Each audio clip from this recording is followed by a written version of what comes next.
Hello mga kabarangay, magandang buhay, kumusta po kayo? So for today's video, ipapakita ko po sa inyo kung magkano ang kinita natin para sa buwan ng July. So ito ay earn for July 1 up to July 31.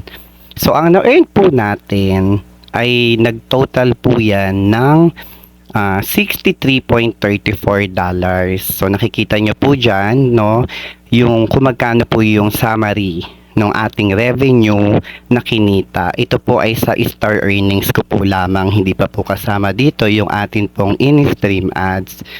So, dyan makikita nyo rin po magkano yung kinaltas ni Google Fees at ni Apple Fees. Kaya doon po sa mga nagtatanong kung totoo po ba na may kinakaltas, ayan na po ang ebidensya. So nakita po ninyo kumaltas si Google Fees ng $11.51, ganun din po si Apple Fees ng $9.60. So ang naging estimated na lang po natin na net earnings ay $42.23.